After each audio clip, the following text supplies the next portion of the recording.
আসসালামু আলাইকুম, আশা করি আপনারা সব অনেক ভালো আছেন। ৯,৯৯৯ টাকায় ZTE বাংলাদেশে অফিসিয়ালি নিয়ে এসেছে তাদের ব্লেড সিরিজের নতুন একটা ফোন, সেটা হলো ZTE Blade A55, অর্থাৎ এই ফোনটা। এন্ট্রি লেভেল বাজেট রেঞ্জে আমরা অনেক দিন পর কোনো একটা ফোনে রিভিউ করতেছি এবং অনেক বড় ব্র্যান্ডের ফোন। সো এই ফোনটা যে প্রাইসে যে কনফিগারেশনে এসেছে, এই ফোনটা অ্যাকচুয়ালি ভালো ফোন কিনা বা আমাদের ইউজার এক্সপিরিয়েন্স কেমন ছিল বা এটা অ্যাকচুয়ালি কেনার মতো ফোন কিনা, তো সব কিছু নিয়ে আজকের ভিডিওতে ইন ডিটেলস আলোচনা করবো। সো চলুন তাহলে দেরি না করে শুরু করা যাক।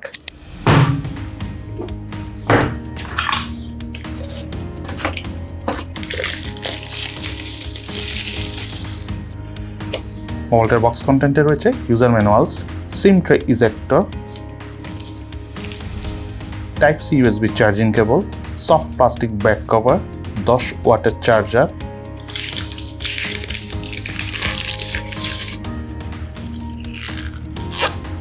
এবং ZTE Blade A55 মোবাইলটি।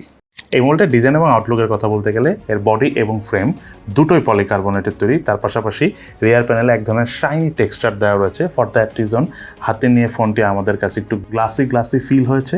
সেই সাথে আমার হাতে থাকা এই মোবাইলটার কালার ভেরিয়েন্টের নাম হলো ওয়াটার ব্লু। এই মোবাইলটি আরও দুটো কালার ভেরিয়েন্টে পাওয়া যাচ্ছে।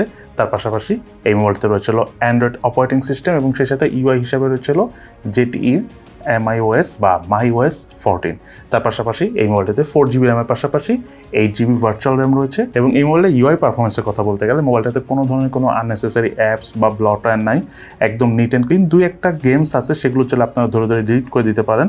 তার পাশাপাশি ফোনটা যখন আমরা ইউজ করেছি 7-8টার মতো অ্যাপস যদি আমরা মাল্টিটাস্কিং করি বা ব্যাকগ্রাউন্ডে ওপেন করে রাখি তখন কিছুটা স্লো পারফর্ম করতেছিল। এটা 9-10 হাজার টাকার ফোন হিসাবে ঠিকঠাক আছে। এছাড়া নর্মালি ফোনটা ইউজ করতে যে আমরা র্যাম ম্যানেজমেন্ট রিলেটেড কোনো ইস্যুস ফেস করিনি। তার পাশাপাশি মোবাইলটার সাইডে রয়েছিল সাইড মাউন্টেড ফিঙ্গারপ্রিন্ট স্ক্যানার এবং ফিঙ্গারপ্রিন্ট স্ক্যানারটি টাচ করার সাথে সাথে আনলক করে ফেলছিল। সেই সাথে মোবাইলটার বাটন এবং কোর্সের কথা বলতে গেলে রাইট সাইডে রয়েছিল ভলিউম রকার এবং পাওয়ার বাটন, এবং এই পাওয়ার বাটনটি আমরা একটু আগে বললাম যে ফিঙ্গারপ্রিন্ট স্ক্যানার সাথে কাজ করে। তার পাশাপাশি লেফট সাইডে রয়েছিল সিম কার্ড ট্রে, যাতে দুটো সিম কার্ড ইউজ করার পাশাপাশি রয়েছে এক্সটার্নাল মেমোরি কার্ড ইউজ করার সুবিধা। মোবাইলটার উপর অংশে কিছু নেই। মোবাইলটার নিচের অংশে রয়েছিল main speaker, primary mic, type C USB charging port এবং হেডফোন জ্যাকের পোর্ট।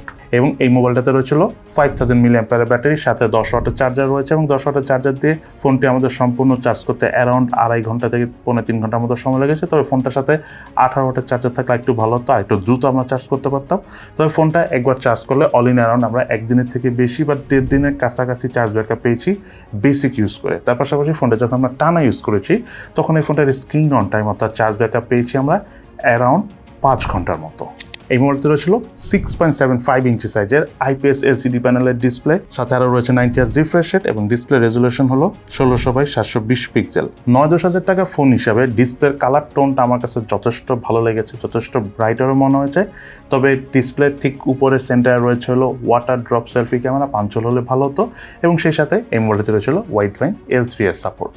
এই মোবাইলটার রিয়ার প্যানেল রয়েছিল 13 মেগাপিক্সেলের ডুয়েল ক্যামেরা সেটআপ, এবং এই ফোনটার ক্যামেরা দিয়ে তোলা যদি আমি ছবির পারফরমেন্সের কথা বলতে চাই, ডে লাইট কন্ডিশনে আমরা ওভারঅল বেশ ভালো ছবি তুলতে পেরেছি। মাঝে মাঝে কিছু ছবি একটু ফ্যাকাশে আসতেছিল, তবে লাইটটা যদি প্রপারলি পাওয়া যায় তাহলে ছবির ডিটেলস মোটামুটি ভালোই ধরে রাখতে পারতেছিল। অবজেক্ট ফোকাসিং রিলেটেড কোনো ধরনের কোনো প্রবলেম পাইনি। আর পোর্ট্রেট মোডে এজ ডিটেকশনটা মোটামুটি হলো ডাইনামিক রেঞ্জ যথেষ্ট ভালোই কাজ করতেছিল। তার পাশাপাশি মোবাইলটা দিয়ে highest 1080p 30 fps video shoot করা যায়। 9-10 হাজার টাকার ফোন হিসেবে ভিডিও পারফরমেন্স আমাদের কাছে ওকে লেভেলের লেগেছে।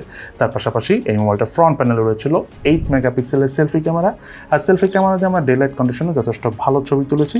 কিছু ছবি হালকা একটু ফ্যাকাশ এসেছে, সেটা ঠিকঠাক আছে বাজেট রেঞ্জের ফোন হিসাবে।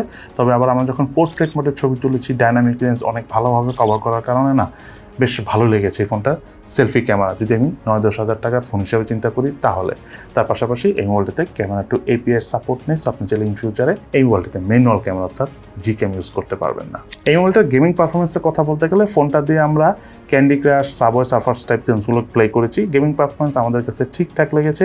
মেইনলি এই বাজেট রেঞ্জের ফোনগুলো তো আসলে গেমিং সেন্ট্রিক ফোন হয় না, সো আমরা অনেক হেভি পাবজি টাইপ গেমসগুলো প্লে করি নাই, হালকা গেমসগুলো খেলেছি, ঠিকঠাক লেগেছে আমাদের কাছে। তার পাশাপাশি এই ফোনটা বাংলাদেশ মার্কেটে 4GB RAM 128GB storage ভেরিয়েন্টে available পাওয়া যাচ্ছে, এবং এই ফোনটার অফিসিয়াল প্রাইস যেটা ভিডিও শুরুতে বলেছি সেটা হলো 9,999 টাকা, অর্থাৎ 1 টাকা কম 10,000 টাকা। এবার চলুন আমরা জেনে নিই এই ফোনটা ইউজ করতে যে আমাদের কী কী ল্যাকিংস পেয়েছি বলে মনে হচ্ছে এবং তার পাশাপাশি এই ফোনটার কী কী বেস্ট সাইড রয়েছে। এই ফোনটার ল্যাকিংসের কথা বলতে গেলে নাম্বার 1 যেটা বলবো সেটা হলো এই ফোনটার সাথে 10 ওয়াটের চার্জারের পরিবর্তে যদি 18 ওয়াটের চার্জার দেওয়া হতো তাহলে একটু দ্রুত চার্জ হতো। তার পাশাপাশি ফোনটাতে একটা নয়েজ ক্যান্সেলেশন মাইক থাকা উচিত ছিল এবং সেই সাথে এই ফোনটাতে যে প্রসেসরটা ইউজ করছে সেটা হলো ইউনিসকের AC9863A প্রসেসর। এটা একটা 28 ন্যানোমিটারের প্রসেসর। এই প্রসেসরের পরিবর্তে যদি অন্য কোনো প্রসেসর ইউজ করা হতো তাহলে আরেকটু বেশি ভালো হতো। যাই হোক, এই ফোনটা যদি আমরা এখন ভালো দিকের কথা বলতে চাই, যেই বাজেটে এই ফোনটা এসেছে সেই বাজেট বিবেচনায় এই ফোনটার ডিসপ্লের কোয়ালিটি আমার কাছে খুবই ভালো লেগেছে। যথেষ্ট ব্রাইটার একটা ডিসপ্লে, তার পাশাপাশি ডিসপ্লে সাইজটা বড় হবার কারণে আমরা মিডিয়া কনজিউম করে অনেক মজা পেয়েছি এবং সেই সাথে ফোনটা থাকায় স্পিকারের সাউন্ড পারফরমেন্সও যথেষ্ট ভালো ছিল। 70 থেকে 80% ভলিউমে আমরা কোনো ধরনের কোনো ডিস্টরশনও দেখা পাইনি এই ফোনটার স্পিকার থেকে। তার পাশাপাশি ফোনটার gaming performance overall budget range হিসেবে ঠিকঠাক ছিল, ফটোগ্রাফি পারফরমেন্সও ওকে লেভেল এবং সেই সাথে ফোনটার ইউআই কিন্তু একদমই ক্লিন, স্টক অ্যান্ড্রয়েডের মতো আপনারা ফিল পাবেন। তবে এক্সট্রিম মাল্টিটাস্কিং অবশ্যই আপনারা এই বাজেট রেঞ্জের কোনো ফোনে করতে পারবেন না। সো এই ফোনটাতে আপনারা 4-5টার মতো অ্যাপস যদি রেখে মাল্টিটাস্কিং করেন তাহলে কিন্তু ওভারঅল বেশ ভালো পারফরমেন্স পাবেন। সো সব কথা শেষ কথা, অ্যাকচুয়ালি এই ফোনটা কাদের জন্য কেনা উচিত হবে? যারা মেইনলি এমন কোনো একটা ফোন নিতে যাচ্ছেন যেটাতে আপনারা প্রচুর মিডিয়া কনজিউম করবেন, লং টাইম ফোনে কথা বলবেন, মোটামুটি ভালো চার্জ ব্যাকআপ প্রয়োজন এবং টুকটাক হালকা পাতলা টাইপের গেমস খেলবেন, হালকা পাতলা ফটোগ্রাফি করবেন, তাদের জন্য 9-10 হাজার টাকা অফিসিয়ালি ZTE Blade A55 এই ফোনটা আমি মনে করি যে একটা নেয়ার মতো ফোন। সো এই তাহলে আমাদের আজকের ভিডিও। কেমন লাগলো আপনাদের কাছে এই মোবাইলটি সেটা কিন্তু অবশ্যই ভিডিওর নিচে কমেন্টস করে জানাবেন। সবাই ভালো থাকেন, সুস্থ থাকেন, ইনশাল্লাহ দেখা হবে ফিউচারে।